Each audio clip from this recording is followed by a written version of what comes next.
Walking connects us to the glorious world around us, which we so often lose touch with in our busy everyday lives.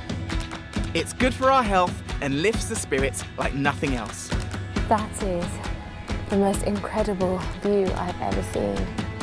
More and more people are feeling the benefits of this simplest form of relaxation. Walking is about getting fit in body, mind and soul. Being in nature gives me such a sense of the sacred.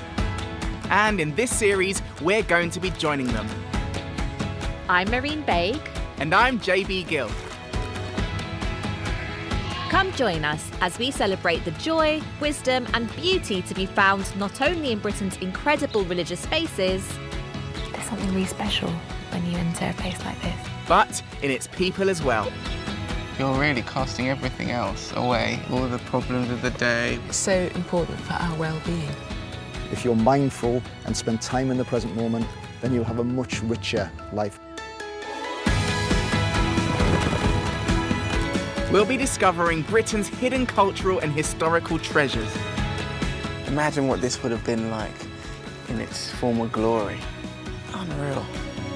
And unearthing an array of special places that can bring peace and spiritual fulfilment.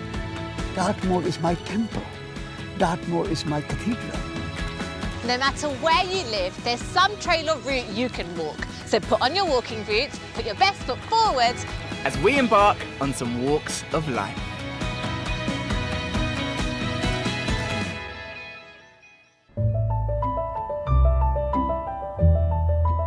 Today, I'll be exploring the spectacular Lake District, home to England's highest peaks and its deepest bodies of water. It's recently been declared a World Heritage Site in recognition of its culture as well as its landscape. And my journey is inspired by the lake's most famous son, William Wordsworth. Wordsworth called this place a national property for everyone who has an eye to perceive and a heart to enjoy. And I'm with him on that one. This place really is something special. I'll be crossing mudflats to a holy island only accessible at low tide, in search of an ancient site of sanctuary for weary travellers seeking protection from the waves. Somewhere in the base of this is the 12th century tiny chapel which the monks built. As I walk the Cumbria Way towards Coniston Water, I'll meet people who have found inspiration and harmony in this landscape of tarns, fells and becks. Being around nature and being around animals is definitely the best place for wellness, I think. In a hidden forest retreat, I'll be finding out if yoga and meditation can help a city girl like me get spiritually and physically closer to nature. That was really different to anything I've ever done, but I loved it. And I'll end my adventure in the village of Grassmere, Wordsworth's final resting place, where I'll discover how his writing still captures the essence of everything I see around me. The spiritual uplift that the landscape gives to people is very much part of what Wordsworth was articulating, 200 years ago.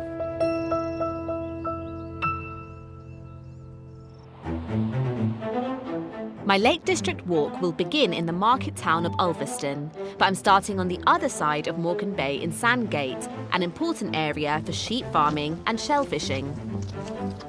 I'll be taking the most direct route across the bay, walking over the mudflats. It's only possible at low tide, and it's the only way to reach a special religious site that lies right in the middle of the estuary, so it's not a place for a casual visit. Now, I've lived most of my life in London and have never been to the lakes before, and thus far, the conditions aren't exactly enticing. I've heard lots of stories about how beautiful Lake District is, but because of the weather, I can't really tell you right now. I'm hoping it'll clear up.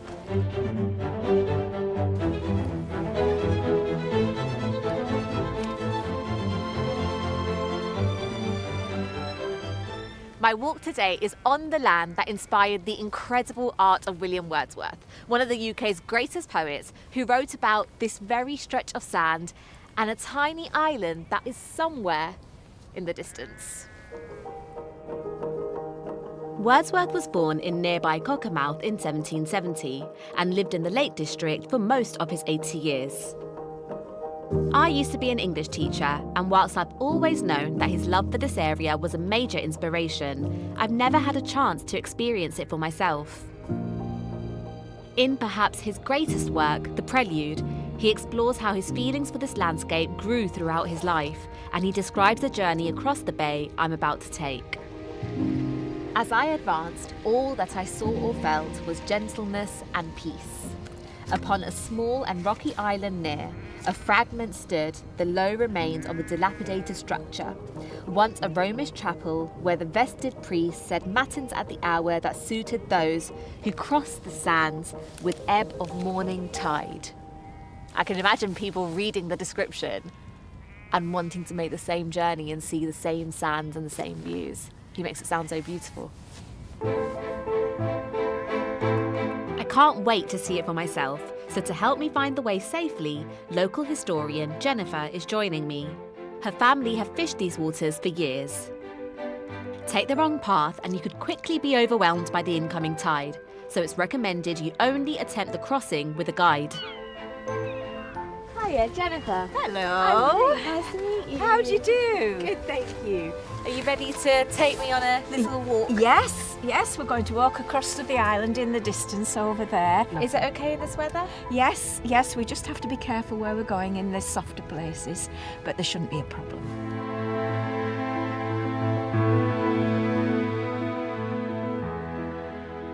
Maureen, I'd advise you to take your shoes and socks off because it's rather wet and some of the water's deep. Are you sure about this, Jennifer? Yes, I'm afraid so. Jennifer may be familiar with treacherous tides and shifting sands, but nothing had prepared her for the sight of my nail varnish. It may not be that colour when you get to the other side. I'm ready. Okay, right. Let's go. I don't think my feet were designed for this. It's freezing. The great outdoors is definitely not my natural habitat. Are we walking down there? Yes. Okay. I don't have to deal with this in Finchley. Now, it shouldn't be too soggy, so we'll just walk across here. It's not easy, is it? It's all right.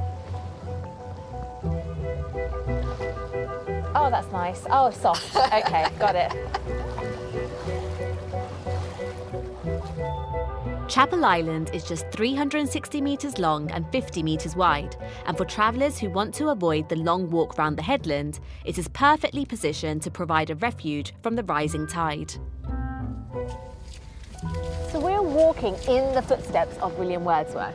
Absolutely. Wordsworth did it because he liked to come and see various places which were out of his usual routine in the Lake District. And he wrote many lines about this crossing to Chapel Island. He was so taken with the scene of the people walking barefoot on the sands towards Ulverston, perhaps to go to the weekly market there at Ulverston to sell their wares. Oh. It was the main road for people when the tide was out, but the main road for shipping when the tide was in. So did people get stranded? Yes, and drowned. Many of them. Yes. The only place to go would be Chapel Island. That's why it was of such great significance? Yes. I would think that many people, thousands possibly, over the course of the centuries, owe their lives to Chapel Island. Oh, I can see it. That's the island. I couldn't see it earlier. That's Chapel Island, yes, sticking out very nicely for us. Not much, but a lifesaver. I think we'd better keep moving then. Yes, let's go. Although it's less than 2 miles, the terrain of soft mud and marshland makes it feel a lot further. Well, it's been a long walk, hasn't it?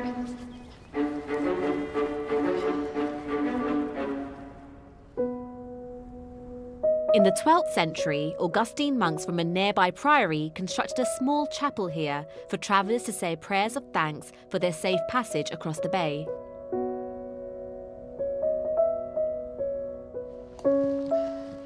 You okay? Yeah. But the years haven't been kind to this once holy spot.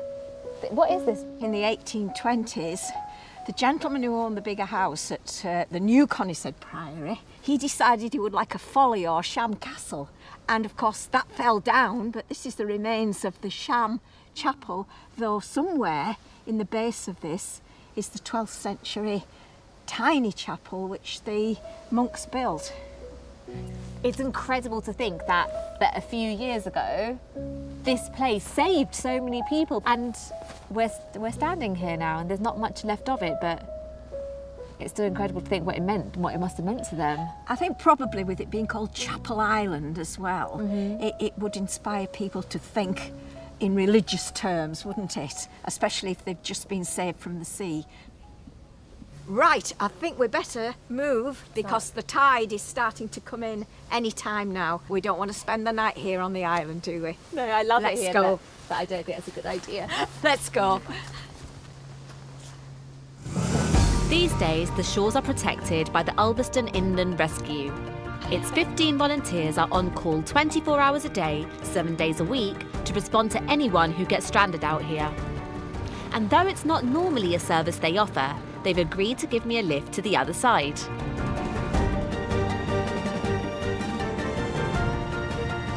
Now this is more like what I'm used to.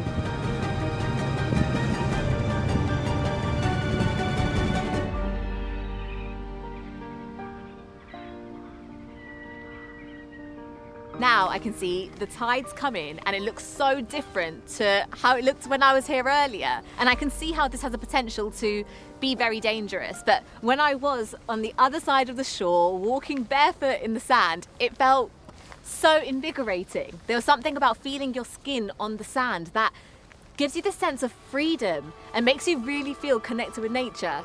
I can imagine that being a perfect place to just pray and reflect and just feel a connection with something.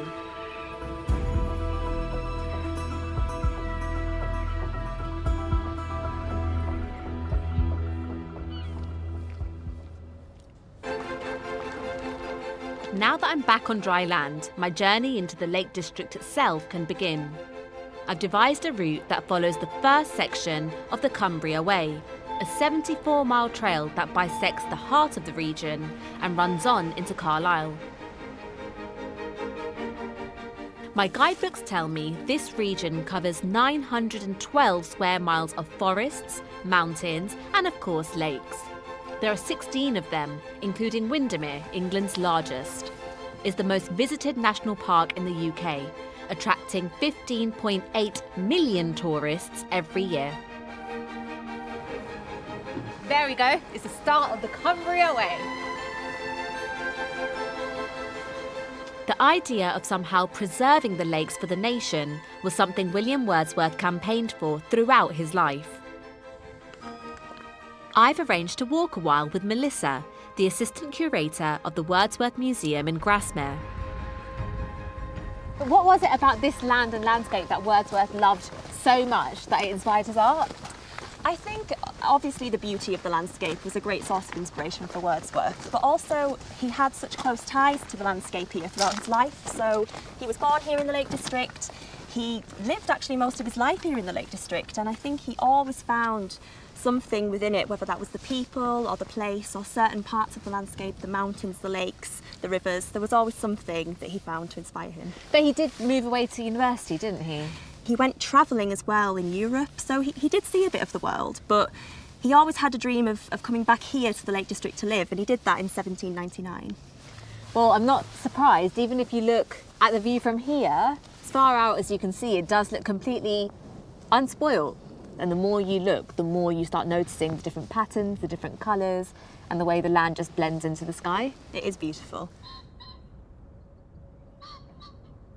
Do you think it was because of Wordsworth and his work that people started coming to Lake Districts for holidays and for tourism? Towards the end of his life, he became very, very famous. He was Poet Laureate for Queen Victoria, and people would come to the Lake District specifically looking for the places that he referenced in his poetry. Also in guidebooks of the time, they would start referencing itineraries for tourists that would include Wordsworthian locations and places and quotes from his poetry. So I think, yes, he definitely did. I can't help but think what he would have thought of that. This man who was so obsessed and inspired by nature, what did he think of this beautiful untouched place becoming filled with tourists? He didn't want the area to be spoiled, of course. He wanted it to be preserved for the beauty that it is, but also he recognised that everyone had something to gain from being here. And in 1810, he referenced the Lake District as being a sort of national property, which kind of harks to the future and the establishment of the National Trust. Oh, I didn't know that. Yeah, he did. I think it's that balance between wanting people to come and experience the beauty and the joy that he found here, but also wanting it to stay the same and not changing because of the many, many people that came around the 1850s. Did he have any sort of religious beliefs? He was never kind of overtly religious in any of his poetry, but then there's a lot of discussion about spirituality and where Wordsworth's beliefs lay.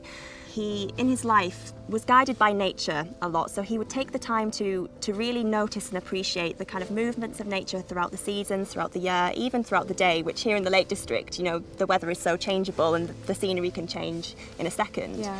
And I think for him, he did find guidance in that, but he also found a sense of almost well-being, you know, just taking the time to notice and reflect upon the world and how, you know, small one person is in this much wider landscape. And to think how long ago he put such great emphasis on that, and now everyone seems to be searching for a sense of well-being, a sense of spirituality, and books on mindfulness and well-being are the best sellers because everyone so many years later are still trying to search for the same thing. And I think Wordsworth can help a lot of people find that because of his own beliefs and his attitude to nature, and the idea that the smallest flower or the smallest leaf can inspire something, and if we take the time to sit and notice, then we ourselves can also find that sense of peace that I think Wordsworth did.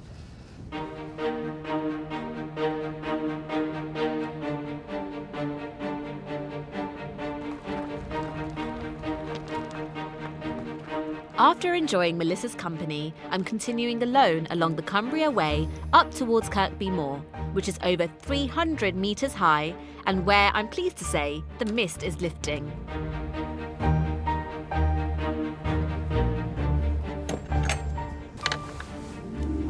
Look at that view. This view is breathtaking. Compared to this morning when I started my walk, it's like the landscape is slowly revealing itself. It looks magical. But there's been one very obvious addition to the scenery since Wordsworth lived here.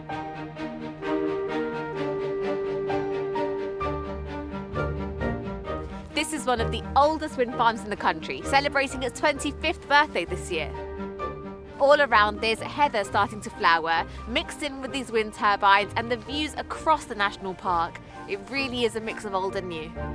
This group of 12 wind turbines was erected to cash in on the wealth of wind coming in from the Atlantic, but it's long been a source of controversy, with some residents declaring them a blight on the landscape.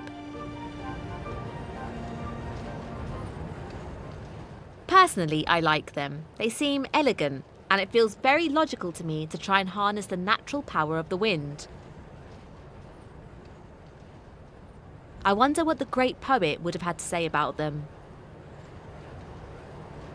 I've been walking up the hills and through the countryside, and it hasn't been easy. This walk it's rugged and it's tough and it's remote, but it's so quiet and peaceful. And at one point, over there, I was walking through that mist. I was walking through the clouds, and suddenly I've come here and there's a gap in all of that, and I can see the view again. I can see the wind turbines, and even though it's so difficult, it's so rewarding. As I look over the heather, I'm reminded of a poem by Wordsworth I used to teach. How sweet on this autumnal day the wildwood fruits to gather, and on my true love's forehead plant a crest of blooming heather. Amidst the swirling wind and ever-changing weather, I eventually reached the highest point of Kirkby Moor, and the pile of stones, or cairn, that marks it out.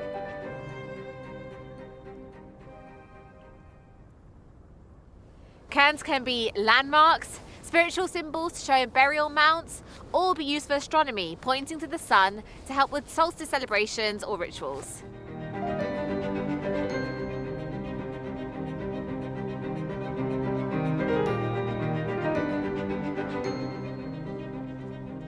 I've now been walking for 2 hours and I've covered 5.5 miles.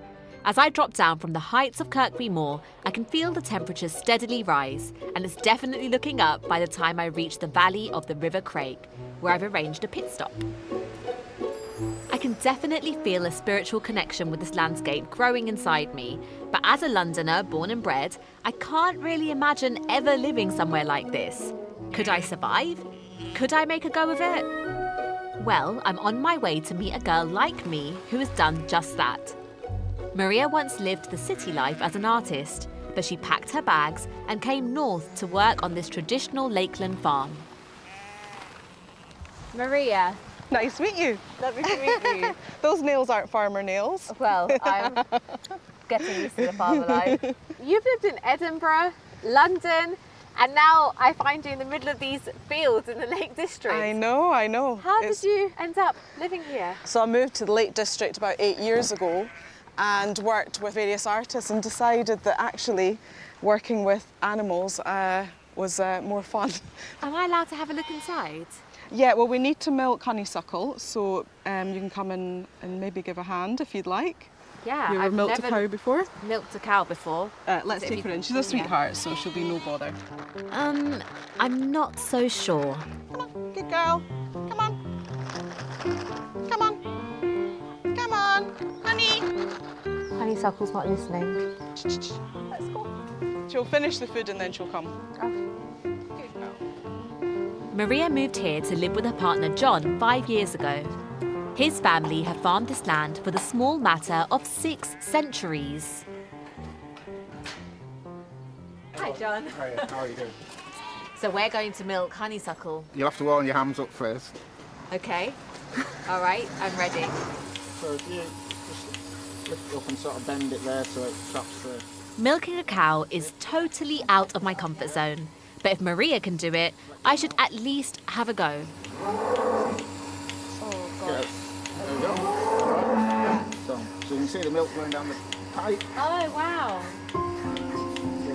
Oh. I'm not entirely sure I'm a natural at this. I can't help but wonder what all this was like for Maria when she first arrived.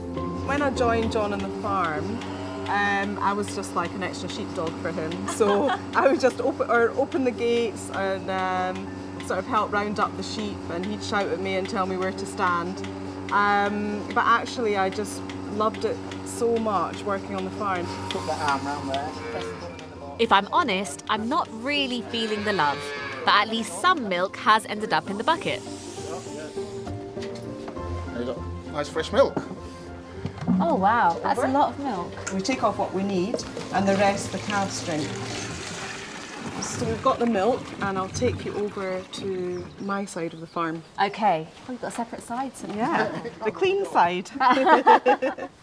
I'm so intrigued how someone with such a similar background to me can feel so comfortable in a place like this. Does this feel like home now to you?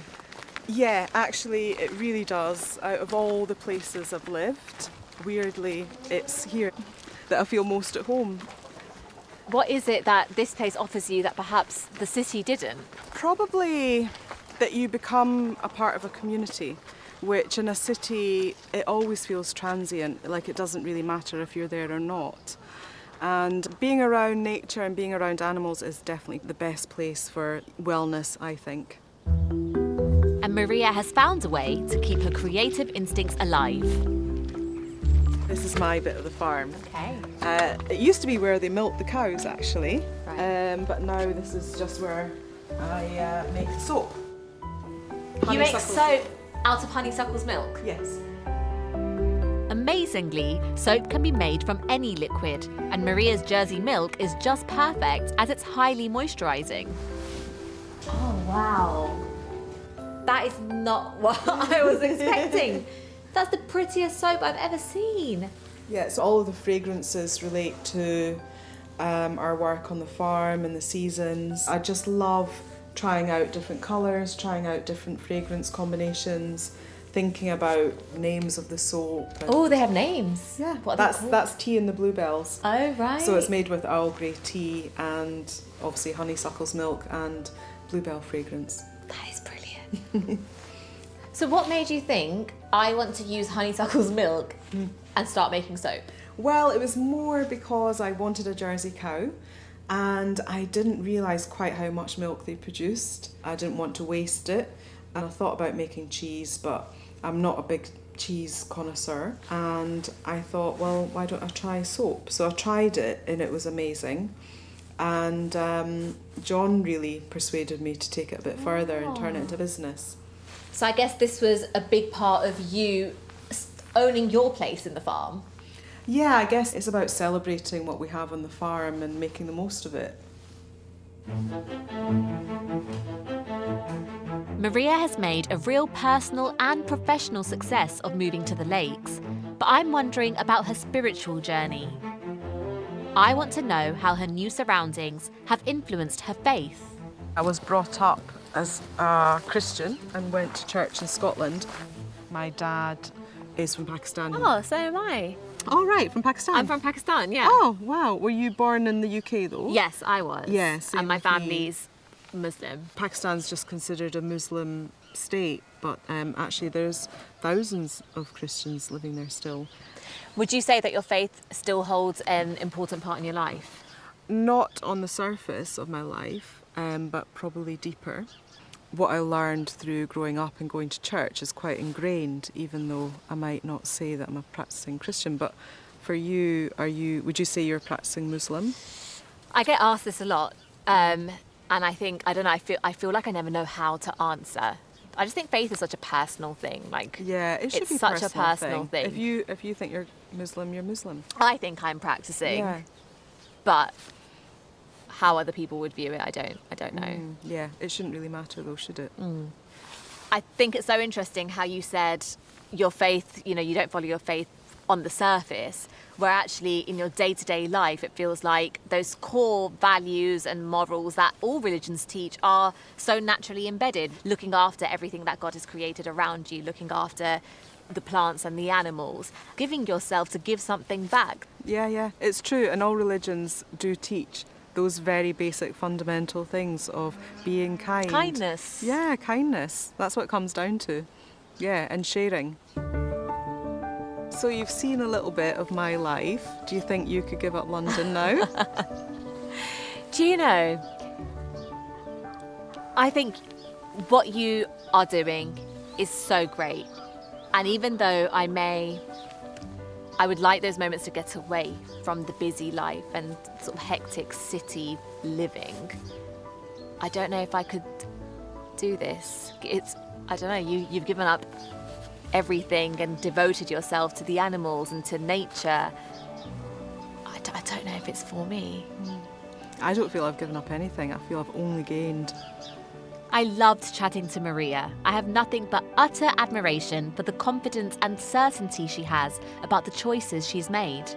I can't help but think back to Wordsworth and the fact that he was inspired by his surroundings and he used the landscape that he saw around him to produce his art. And that's very similar to what Maria's doing. She's using the land around her to create her soaps, to get all these opportunities that she didn't feel she had elsewhere. Maria plied me with biscuits and tea, so I'm feeling energised and refreshed as I set off on the next section of my walk.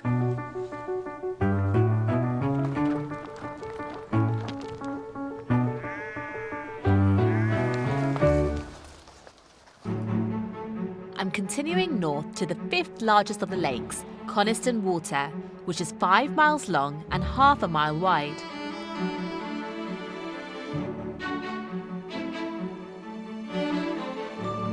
As I arrive, the weather starts to change yet again, and the effect is mesmerising.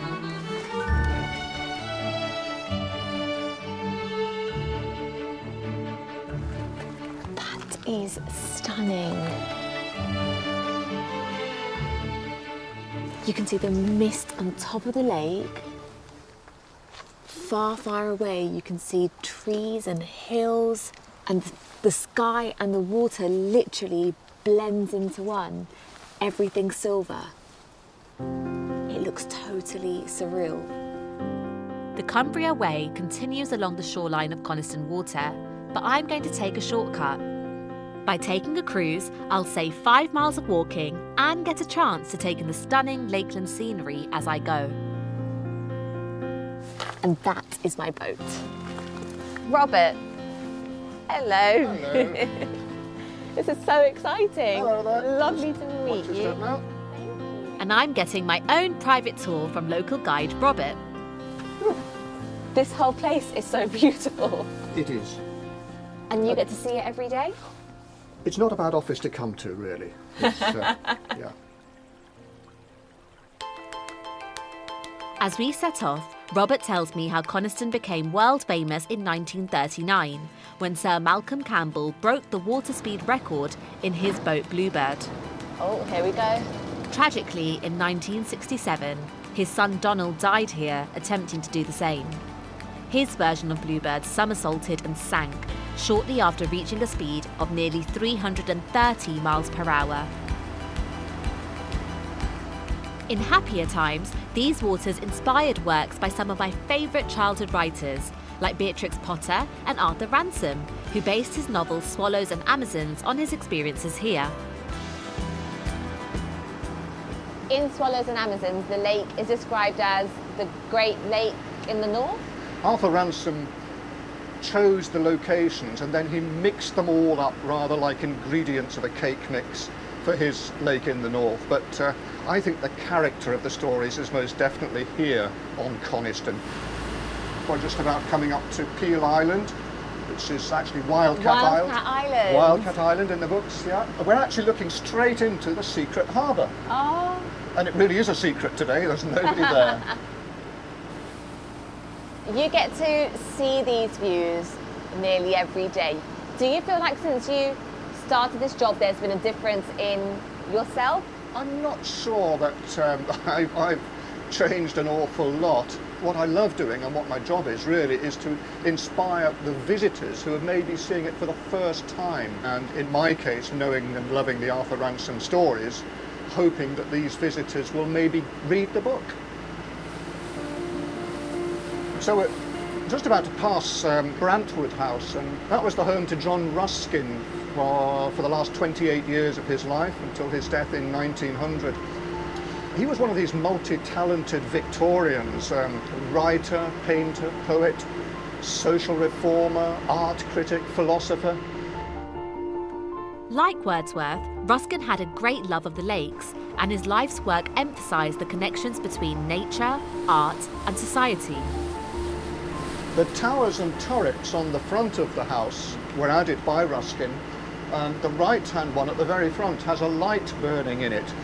And that is built onto Ruskin's bedroom, and he would sit in there having a cup of tea, looking out over the lake while he wrote. And the light is to commemorate the light that he had in order to signal to his lady friends over in the village, come and have a cup of tea. Oh. Ruskin was greatly celebrated during his lifetime, but since then, his fame has dimmed compared to Wordsworth's.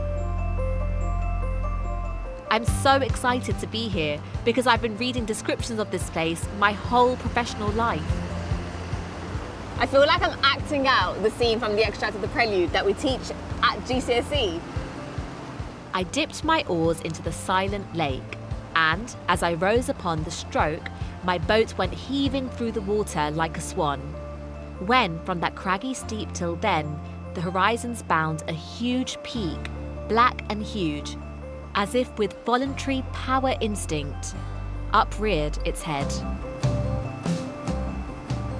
It makes you understand it so much more when you're actually surrounded by the landscape.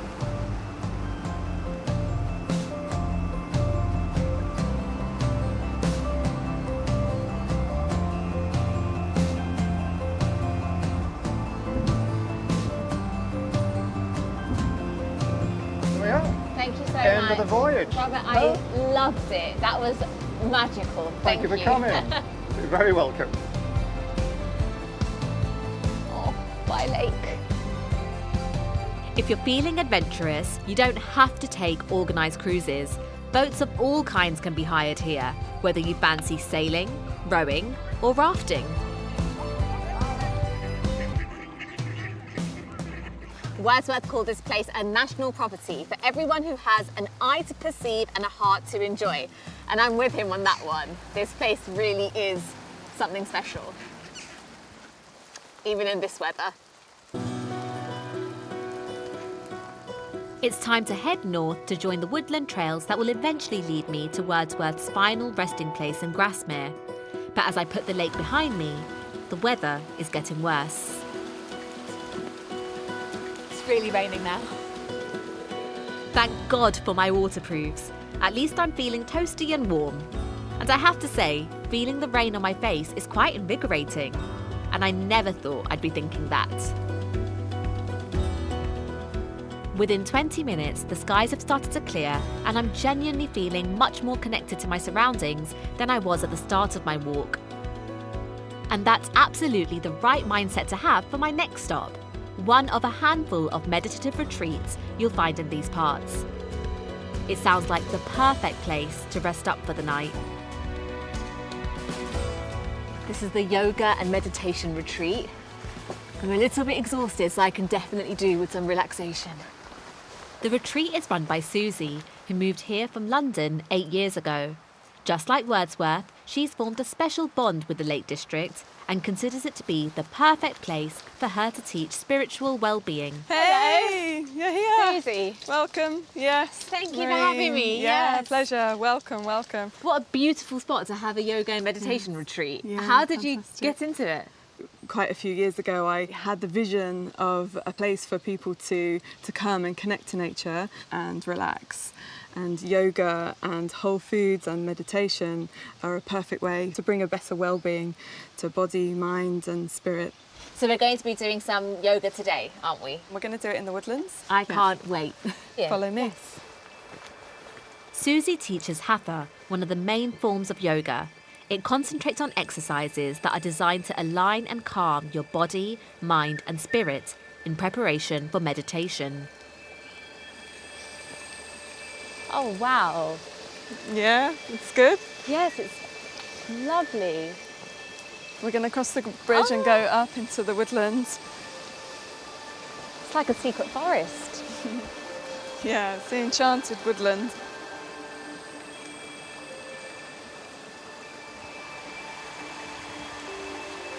Come on up. That's a steep hill. It's worth it though when you're up here. Yes, beautiful. it's lovely. Shall I stand with everyone? Yeah, we can do a circle. If anyone wants to go barefoot, then it's really nice because you can connect to the elements. Uh-oh, I've been here before. Okay, so let's begin by closing the eyes and tuning into the body and feeling your feet connected to the earth, and feel like from your feet there's roots growing all the way down, grounding and earthing you. Yoga is a combination of physical, mental and spiritual disciplines that originated in ancient India. It's linked with Hinduism, Buddhism and Jainism.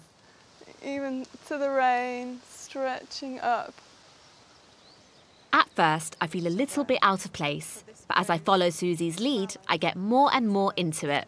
Underneath the ground where they support each other. Soon, I find myself really starting to appreciate the connections she's making with the woodland around us.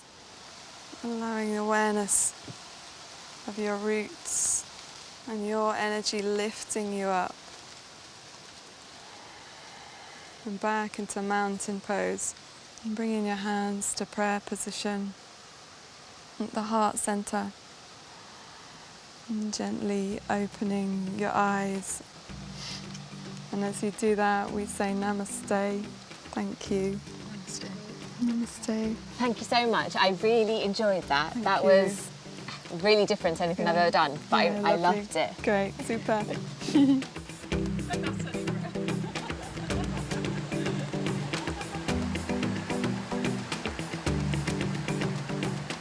I thought that was incredible. I was a bit apprehensive at first, but we climbed on top of the hill and suddenly all you could see around you was just this beautiful landscape and you could hear all the sounds of the birds and the water and the wind, and you could feel the raindrops falling onto you really gently, and you could just smell the freshest air while we all did these moves in unison. I've tried yoga classes before, but that was definitely a really unique experience, not like any yoga class I've done previously. It's like all my senses were awakened at once. It felt really special. But was everyone else feeling the same emotions as I was? Afterwards, I caught up with Melanie, a local resident who's been coming to the centre regularly for the last few months. We just completed that yoga session and I just thought it was incredible. I thought I've never done anything like it before. What made you get into yoga? I went through a lot of changes last year, big life changes, and it's helped me to find peace and positivity, connection and community. Yeah, I just don't know actually how I would have survived the year without it. And when you say connection, what do you feel like you've connected with? The connection is to my heart, because we live in our head so much of the time, and that's where all our fears and worries and anxieties are. And what yoga does is that it brings you back to your heart and to your core, and that's where you find peace. What is it about being outdoors that has that impact on us, do you think? You can just go for a walk down the river and a heron will fly over, and you see deer jumping a fence, and it reminds you that nature is all around you and life is all around you, and you are just a part of that. And when I connect to what's spiritual in the landscape, that inspires my creativity, and my creativity inspires my beliefs and my spirituality, which is about being true to your heart. It's a really inspirational way to finish a glorious day. Time for a bite to eat and some well-earned sleep before the final part of my Lake District adventure tomorrow.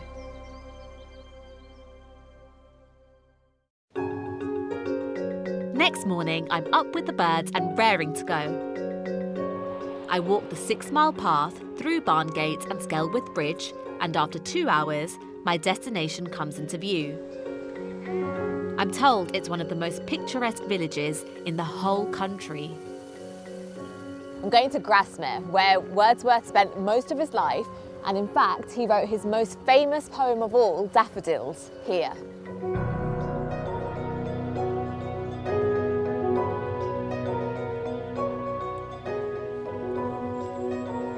After spending most of his 20s travelling, Wordsworth returned to his beloved Lake District at the age of 29 and spent the rest of his life here.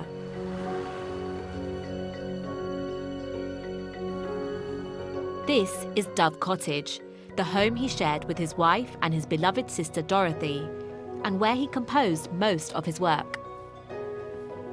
Wordsworth brought a lot of tourism to Grassmere, and the town is still thriving today.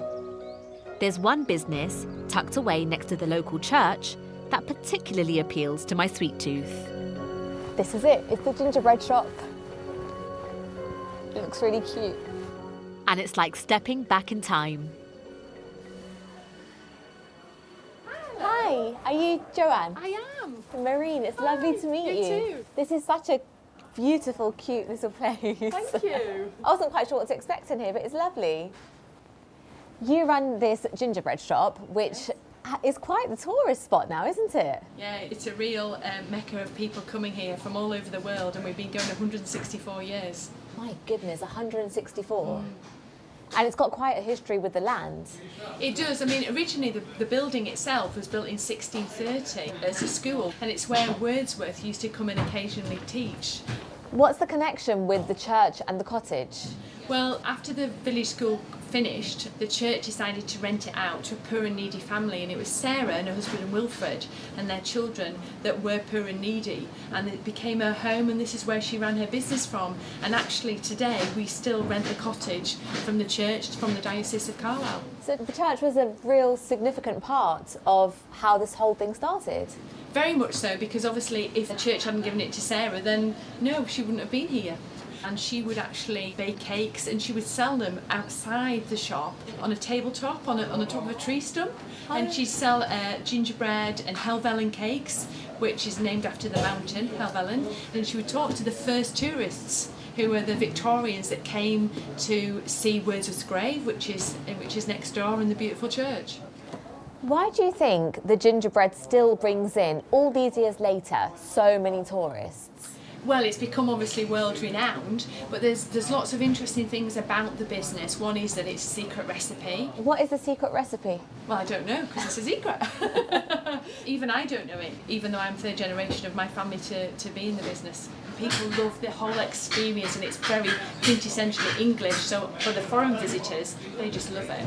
So they, I guess, want to still be part of the history and the story. They want to experience the whole thing. When you walk in here, as you have done, it's very, very different. It's like a step back in time, and obviously you can smell the gingerbread on and the air. with your outfits and everything, yeah. We do get quite a lot of photographs taken.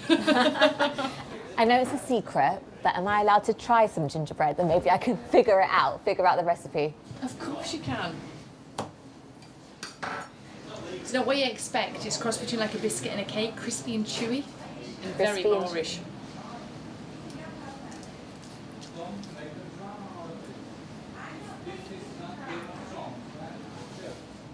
Oh, that is really good. I can't figure out the recipe, but it tastes nice, yeah.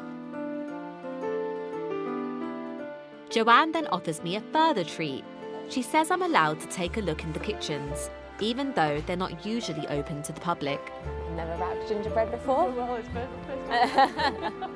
Must be really fun dressing up every morning. Nothing the girls don't like it. I must admit this is not my best look, but my mother would be very proud.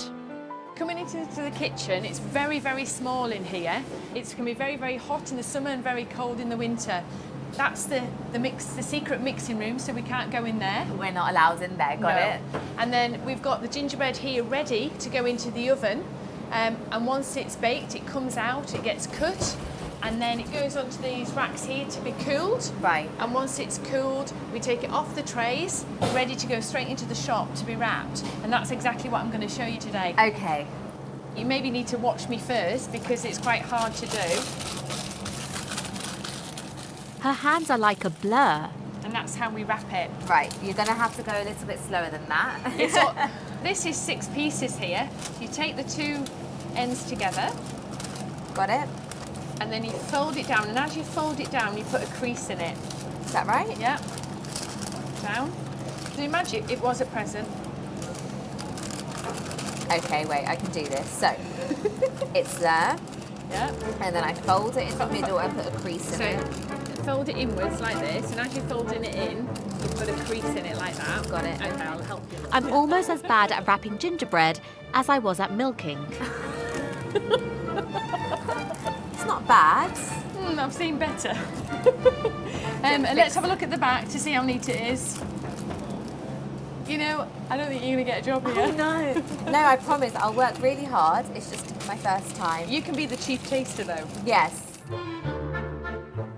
Next door is the Church of St Oswald's. Apparently, there's been a church on this site since the 7th century. The present building dates from 700 years after that. It's Grade 1 listed, and it's not hard to see why. It's absolutely gorgeous. Hiya, Jill. Oh, hi. Marine. It's nice to meet you. This is the church where William Wordsworth is buried. Yes, his memorial's just up here on the left. He was buried here in the churchyard, and the National Memorial is here rather than in Westminster Abbey at Pert's Corner. Do you get a lot of people who visit this church to find out more about Wordsworth? We get a large number of coach trips, and often people come down, see the graves for the Wordsworth family, see the memorial here. And quite often they don't learn more about the church. I don't think most people have any idea quite how old it is. When you look up, you can tell it's from very long ago. When I'm celebrating Holy Communion at the altar, I can feel that, in fact, even as I speak about it, that this place has been prayed in for 1,300 years. Goodness. You know, when you start thinking about that, this is all about people. I guess for people of different faiths or different backgrounds, to come in a building like this, it would bring peace to anyone. Whatever the language, we still share a language of peace and love, which is what the Christian gospel was all about, and still is.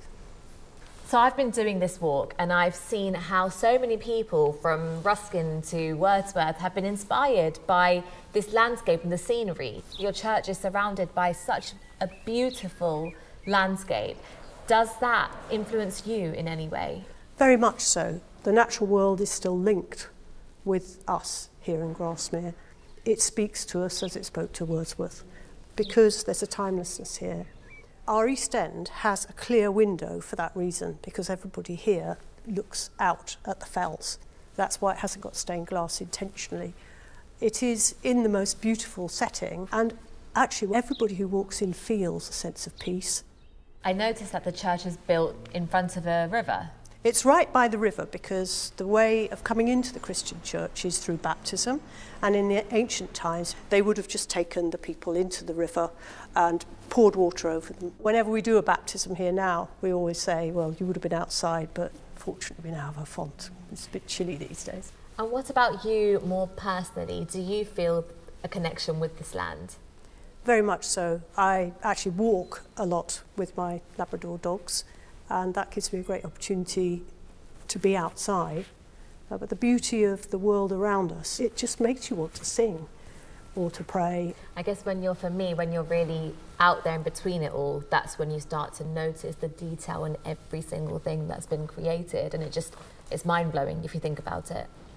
It is, and the meadows that are around here and up on the fell tops are just amazing. You've got the beautiful fells, but you've also got absolutely tiny wildflowers. Of course, the Wordsworth was particularly aware of that. The Grassmere is quite protected now in terms of development. There's a balance about how many people visit, and that's part of the World Heritage Site discussion going on. How do we enable people still to find peace and the beauty of nature whilst welcoming them to come for the next 1300 years?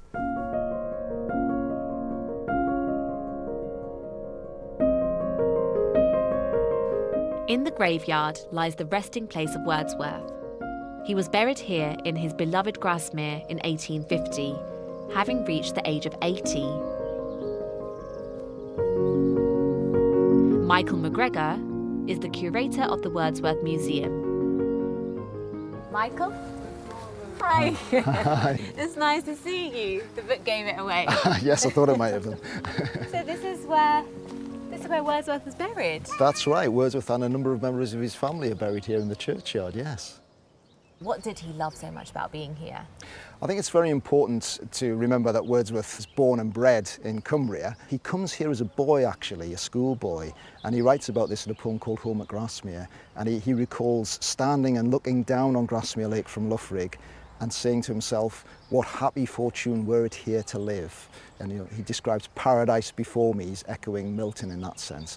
And Wordsworth always has that on his mind, and after years of wandering in other parts of this country and abroad, he sees the opportunity to come and make a home with his sister Dorothy. And it was on a visit to a nearby beauty spot with Dorothy that Wordsworth was inspired to write Daffodils, one of the best-known poems in the English language.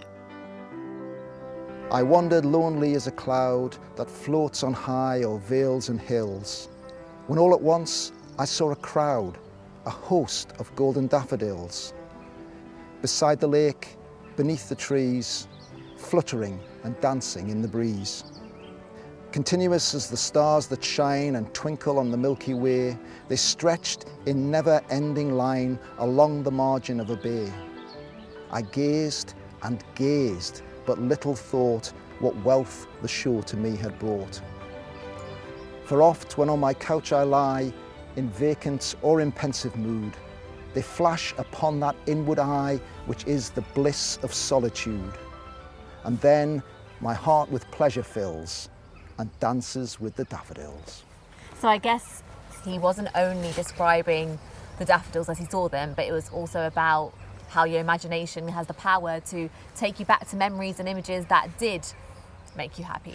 That's exactly right. And Wordsworth has that sense of reflecting on those powerful experiences, letting them distill in your imagination, and then at a later point they'll come back to you, and they have a kind of restorative power to help you at times of crisis. As a young man, nature is his religion. As he grows older, as he experiences tragedy in his life, he moves towards that Christian view, and indeed this culminates in Wordsworth in 1821, 1822, writing a whole series of sonnets called Ecclesiastical Sketches, and these are sonnets which are written to bolster the established church. And in his later poetry you can see, particularly with the prelude, that it's God is a shaping hand that's coming into his later work. What is it about his writing that after so many years it's still influencing people in such a major way? I think there are a number of things. I think Wordsworth deals with fundamental human truths, really, and I think these are things which are timeless. It's that sense of the universal which people can engage with, and also the fact that actually Wordsworth has helped to shape the way in which we understand and look at the landscape and interact with the landscape today. The spiritual uplift that the landscape gives to people is very much part of what Wordsworth was articulating, 200 years ago. So we can see here the Wordsworth family graves, and if you look at Wordsworth's tombstone, it's incredibly simple. There's no poetry on it. All he wanted on his tombstone was his name and the date that he died. Isn't that so surprising? You'd expect there to be like lots of poetry in a fancy grave. He was famous, he had such a status, he was so recognised, but all he wanted was this kind of simple burial. He was ultimately, a simple Cumbrian man, and it's wonderfully fitting that Wordsworth's gravestone is so simple because, the rest of his career speaks for him in that respect.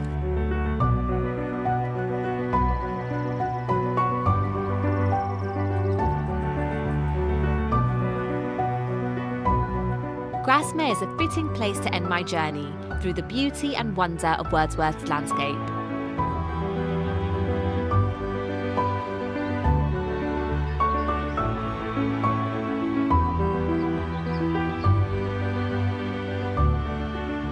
I can totally see why so many creative artists have fallen in love with the Lake District, and why so many people find this unique area of Britain the perfect place to get in touch with their spirituality.